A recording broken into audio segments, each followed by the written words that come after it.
ilipelekea watu kujikuta wanawajibika sana kwenye majukumu yao kwa sababu ya eneo hilo la uoga ambao walikuwa nao. Kwa hiyo eneo la kwanza ambalo ni zuri ni hilo eneo ambalo ongezeko la nidhamu katika maeneo ya serikali. 17 kumbukumbu ya rais wa awamu ya 5 ambaye aliongoza Tanzania katika kipindi cha miaka 6.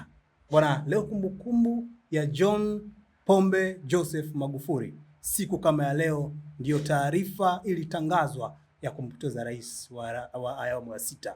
Sheikh, asalamu alaykum. Wa alaykum salam wa rahmatullahi wa barakatuh. Amani ya Mungu iwe juu ya watu wote.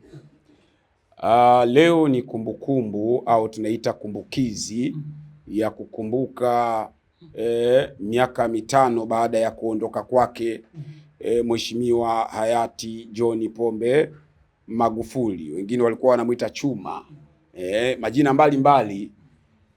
Katika kumbukumbu hii yako mambo mengi. Unajua kwenye uongozi hauwezi kukusanya mambo mazuri tu. Uongozi una mambo mazuri, uongozi una mambo mabaya. Ndivyo kawaida ya uongozi. Kuna mazuri, kuna mabaya. Hata na ndio asili ya mwanadamu. Hata wewe hapo mtangazaji una mazuri na una mabaya. Mimi hapa ninayezungumza nina mazuri, nina mabaya. Kwa hiyo binadamu yeyote ameumbwa katika hali ya mazuri na mabaya. Sasa inategemea tu wewe mzungumzaji utaamua uzungumze kwenye engo gani. Yaani uamue tu kuzungumza kwenye mazuri tu, sawa, na au uzungumze kwenye mapungufu ya kibinadamu. Sasa itategemea ulitaka tumwangalie kwenye engo ipi. Wanakuambia kwamba marehemu mtu akishafariki uweze kumzungumzia mabaya yake. Lazima tuzungumzie kwa mazuri ya yale ambayo aliyafanya. Asante.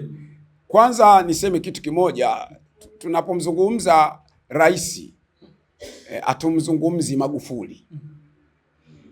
Kuna tofauti ya Magufuli na kuna tofauti ya rais. Rais sio mali ya familia. Rais ni mali ya taifa. Ukimzungumza Mheshimiwa hayati Magufuli kama Magufuli, yeye unamzungumzia kama mali ya familia. Lakini ukisema rais mstaafu haumzungumzii tena mali ya familia. Kwa hiyo hapa sasa nitataka tumzungumze kama mali ya taifa. Na tunapomjadili kama mali ya taifa, maana yake tunakuwa na haki ya kumjadili. Na mjadala mzuri ni ule ambao utaainisha uzuri na mapungufu ya kibinadamu. Mapungufu yalikuwa kwenye nini na uzuri wake ulikuwa kwenye nini. Nitaanza na eneo la uzuri wake. Nikianza kwenye eneo la uzuri wake, Mheshimiwa hayati Magufuli, cha kwanza alivyoingia kwenye madaraka, uzuri wake alikuwa ni mkali zaidi. Alikuwa ni mkali na alikuwa anachukua maamuzi hata ya hadharani. Mfano wake ni kama unavyoona sasa Mwigulu anavyofanya. Sawa? Kwamba unachukua maamuzi hata yale ya hadharani. Manake sio kwamba marais waliopita walikuwa hawachukui maamuzi. Lakini inawezekana walikuwa wanachukua maamuzi kwa njia ambayo raia wa kawaida walikuwa hawajui kwamba kuna maamuzi yamefanya nini? Yamechukuliwa. Kwamba unajua raia wa kawaida anatafuta kupumua. Na kawaida sisi raia wa kawaida kutafuta kupumua vipi? Yaani maana yake mtu akiwa na matatizo mengi vile, alafu akaja akaona kuna mtu fulani alitenda kosa ameshughulikiwa, na yeye anahisi kabisa kwamba miongoni mwa matatizo yangu yanawezekana yamechangiwa na huyu aliyeshughulikiwa. Yule mtu alikuwa na yale matatizo anapata nafuu. Yaani anapata kujisikia kidogo afueni vile. Mfano wewe leo aje mtu akupige ngumi kubwa sana kwenye uso, alafu uvimbe pale upate maumivu ya ile ngumi. Alafu baada ya dakika 5 usikie yule mtu amepigwa kule barabarani mpaka amevunjwa miguu. Yaani utaona wewe unapata nafuu. Yaani unahisi kabisa una feel hali fulani ya kupata kupumua. Kwa hiyo staili yake ile ya kutoa maamuzi mbele za umma, sawa, ni staili ambayo ilikuwa inaleta hali fulani ya kuleta unafuu kwa watu. Lakini staili hii kwa sababu pia huwa inaondoa na hadhi ya mtenda kosa. Yaani maana yake ni kwamba mtenda kosa anapohukumiwa hadharani, sawa, anaondolewa na ile heshima, kwa sababu jamii nzima, hata ndugu zake, jamaa zake, marafiki zake, wote wanamjua kama alikuwa ni mwizi, wanajua huyu alikuwa ni mwizi. Manake mpaka ile heshima yake imefanya nini? Imepokonyeka. Kwa hiyo hali kama ile inamfanya kiongozi mwingine au mtendaji mwingine wa serikali aufie sasa, arudi nyuma, aseme kumbe naweza kupokonywa heshima yangu kwa sababu ya 1, 2, 3. Kwa hiyo ili nisipokonywe heshima yangu, inalazimu mimi sasa nifanye vizuri. Kwa hiyo ikatengeneza hali kidogo ya uwajibikaji, lakini sio uwajibikaji halisi, uwajibikaji wa oga. Yaani maana yake wako watumishi wa serikali walikuwa wakiwajibika kwa sababu ya uoga. Na mimi sipendi sana watu wawajibike kwa sababu ya uoga. Natamani sana tutengeneze watu ambao watawajibika kwa sababu ya wajibu wao wa kuwajibika, kwa sababu ya uzalendo wao wa taifa ambao asili yake unatoka ndani. Lakini kwa sababu watu walipoteza hali hiyo ya uzalendo, watu wakawa hawana, kwa hiyo akatumia staili ambayo ilipelekea watu kujikuta wanawajibika sana kwenye majukumu yao kwa sababu ya eneo hilo la uoga ambao walikuwa nao. Kwa hiyo eneo la kwanza ambalo ni zuri ni hilo eneo ambalo ongezeko la nidhamu katika maeneo ya serikali, kwamba nidhamu iliongezeka katika maeneo ya serikali, na sio katika maeneo ya serikali, hata kwa watu wa kawaida, hata kwa vyama vya siasa. Unajua, nikueleze ukweli kwamba iwe ni nidhamu ya woga au ni uoga, hata vyama vya siasa viliingia na hiyo hali. Ilikuwa ni ngumu kidogo kuona baadhi ya vitu fulani kwa watu wa vyama vya siasa, na hii ni kwa sababu alijaribu kutengeneza watu walimuogopa, alitengeneza hali watu wakamuogopa. Kwa hiyo katika hali ya kumuogopa, mambo mengine yalikuwa yanaenda kwa sababu ya ule oga ambao watu walikuwa nao. Kwa hiyo hilo ni eneo ambalo lilikuwa ni zuri. Shebakos, ukiangalia wananchi wa Tanzania bado kwenye vichwa vyao Magufuli hajaondoka. Mpaka leo ukiona picha ya Magufuli imepostiwa, unaona kabisa inawagusa wananchi. Leo ukipita mitandaoni, platform nyingi ambapo imepostiwa picha ama video ya Magufuli, unaona kabisa wameguswa, comment. Unadhani ya kwamba kulikuwa na uongozi wa aina gani kwa Magufuli ambao mpaka sasa hivi ni mgumu kusahaulika kwa Watanzania? Kwanza niseme kitu kimoja. Kuna vitu viwili sisi wengine tumekuwa sehemu nyingi, tunafanya uchambuzi wa masuala ya siasa, lakini pia ni wanasiasa, lakini pia tuko katika mambo ya dini. Tunayachambua haya mambo kwa kina sana, kwa kuyaangalia kwa undani. Kuna wengine, kawaida ya binadamu yoyote akishaondoka duniani, sawa, huwa anaonekana mwema. Yaani binadamu yoyote akiondoka duniani, wewe hata leo hapa Bato ukitokea umeanguka chini umekufa, watu wakija pale kwenye msiba wako, kila anayehojiwa atasema Bato bana alikuwa hivi. Utaona mambo mengi yanayoelezwa kwako ni yale ambayo yalikuwa ni mazuri, ndio yanaelezwa kwako. Lakini pia kuna wakati mwingine mtu anaweza kuwa na chuki na wewe. Yaani mfano, mtu akiwa na chuki na Bato anaamua kumsifia rafiki yako Bato kwa sababu ana chuki na Bato. Yaani kuna mtu mwingine anakwenda kumsifu Magufuli, ukimwangalia huyo mtu, sawa, ukiwachunguza vizuri unamkuta alikuwa ni opposition. Sawa, alikuwa ni opposition. Chunguza kwenye mitandao, unawaona kabisa hao walikuwa ni opposition. Na tena hao walikuwa wakimpinga sana Magufuli, na wengine walifika pahala wakamuita dikteta. Kuliibuka wakati ule mpaka kusema vyuma vimefanya nini? Vyuma vimekaza, kwamba hali ngumu, wakamuita wengine asikilizi watu. Tuhuma zilikuwa nyingi sana kwake pia.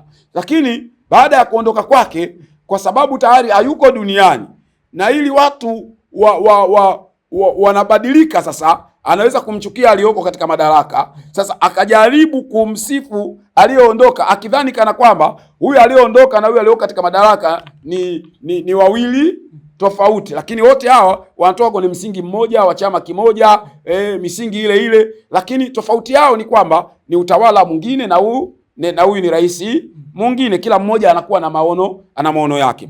Sasa nikija kwenye swali lako kwamba yako yapi, kuna mengine ambayo yaliwafanya watu wa kada ya chini, japo yalikuwa ni makosa, yanaweza kuwa ni makosa, lakini watu wa kada ya chini wakaona kwamba anatupenda. Nitatoa mfano wa kawaida. Leo hii kuna watu wanaitwa labda wa machinga. Waliambiwa wafanye biashara kokote. Ukimchukua machinga huyu anapewa kitambulisho cha shilingi 20,000. Anakuja kuweka mali mbele ya duka la mtu mwingine.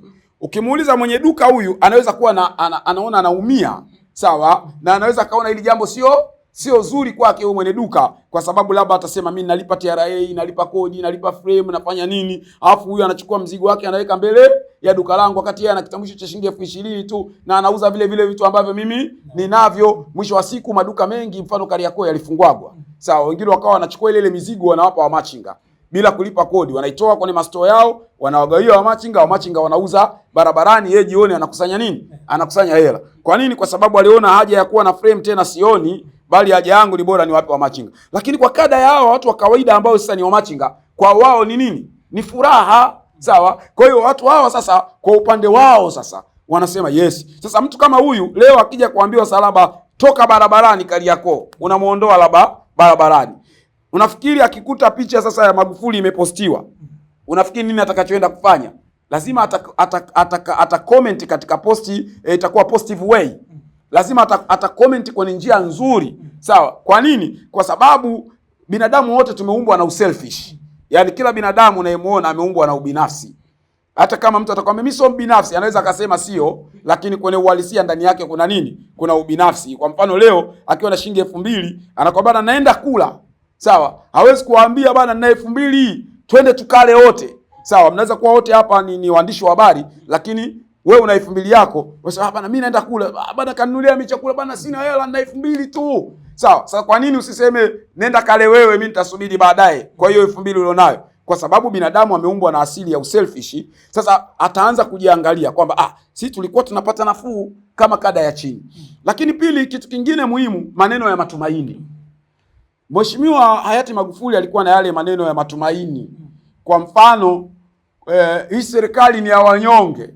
Kwa hiyo huyu mnyonge hata kama hajala kuanzia asubuhi mpaka jioni, lakini anakutana na yale maneno ya matumaini kutoka kwa rais. Kwa yale maneno ya matumaini yanamfanya yule mwananchi aone kweli huyu ni wa kwetu sisi. Unaona anavyotufikiria, anavyotujali sisi, hii serikali yetu. Kwa hiyo hali kama ile. Lakini yale matukio ambayo alikuwa akiyafanya, labda ameenda sehemu fulani, mama wewe ulikuwa na shida gani? Hivi na hivi na nini? Kwa hiyo vile vyote vilikuwa vinajumuisha watu wa kada ya chini kabisa kufeel kwamba hata kama walikuwa na maisha magumu, lakini walikuwa anaweza kufeel kwamba kumbe huyu mtu huyu ni wa kwetu, hata kama mfukoni ana chapaa, lakini ile hali ilikuwa inamjengea matumaini. Sasa kutokana na condition kama zile ndio ambazo unaweza kukuta sasa baadhi ya watu wakaendelea kumkumbuka, wakaendelea kucomment wakiona picha yake na kadhalika, kumsifu. Kwa hiyo hayo ni katika mambo ambayo yalikuwa yamekwenda kuwagusa moja kwa moja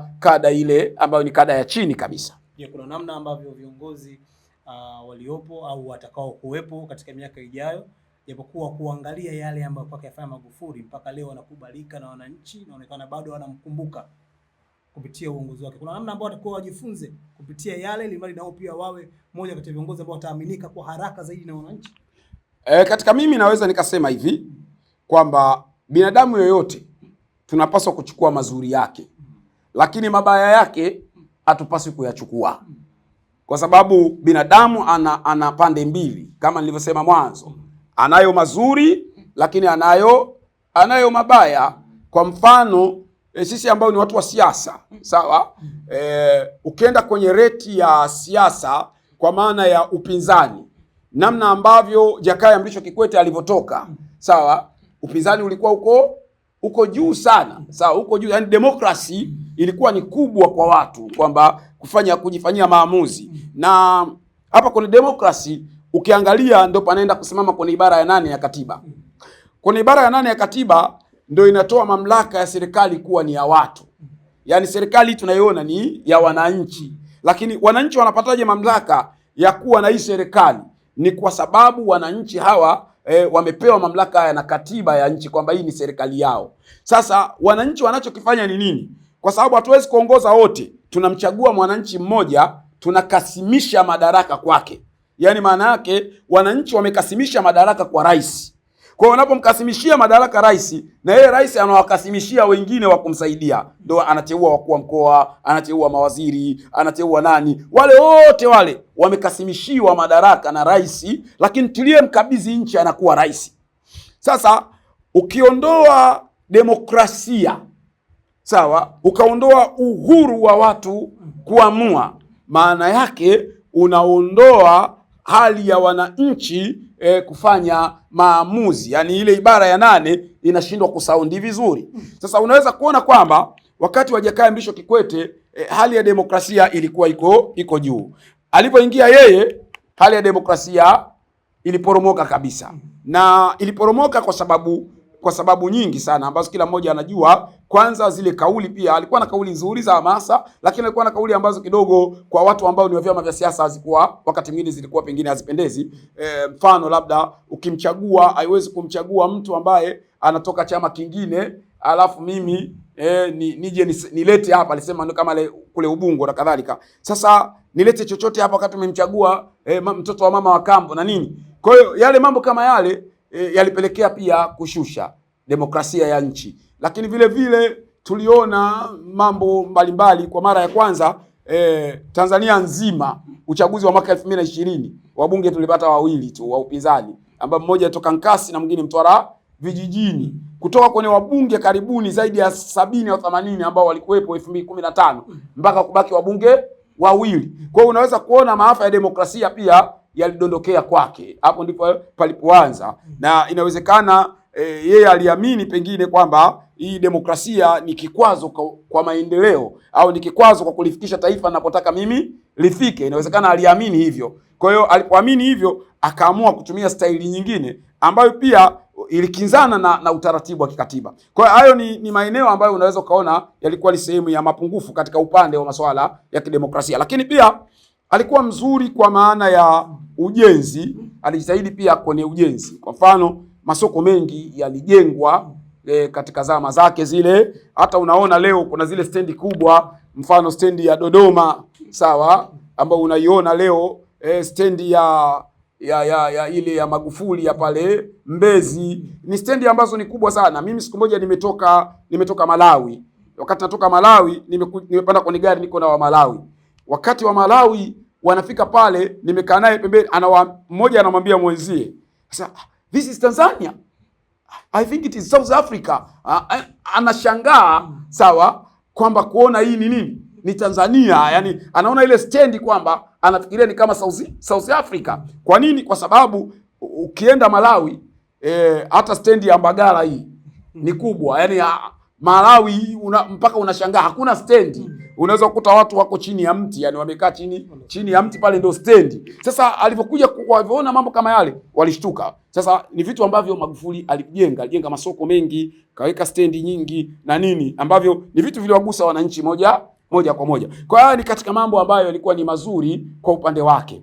Kwa hiyo kama nilivyosema awali kwamba binadamu anaweza kuwa na mazuri, lakini binadamu anaweza kuwa na mapungufu. Kwa hiyo tunapohitaji kujifunza kwa mtu, tutajifunza kwenye engo ya mazuri yake. Yale mapungufu yake pia tunajifunza. Lakini tunajifunza vipi? Kwa kuangalia alikosea hapa. Sasa kwa hili ni kosa, lilikuwa mimi nisifanye kama hivi kwa sababu litakuwa ni kosa. Kwa hiyo nichukue yale ambayo yalikuwa mazuri tu niyaendeleze, na yale yalikuwa mabaya basi niaache. Kwa mfano niseme kitu kingine kimoja, unaweza ukaona pia hata leo kuna baadhi ya watu wengine ni opposition, wanaweza kusema Magufuli hivi na hivi, lakini miaka ya nyuma hao walikuwa wakimshambulia. Na yako mambo yalitokea, mfano hata yale mambo ya kupigwa risasi Tundu Lissu, risasi 16 zilitokea wakati wa utawala wa Magufuli, sawa. Yako mambo ambayo pia yalitokea ambayo pengine katika kipindi chake pia hayakuwa mazuri, pia yalitokea kama binadamu. Ndio maana nikakwambia kwamba binadamu yoyote anakuwa kuna mazuri, lakini binadamu yoyote kuna mabaya.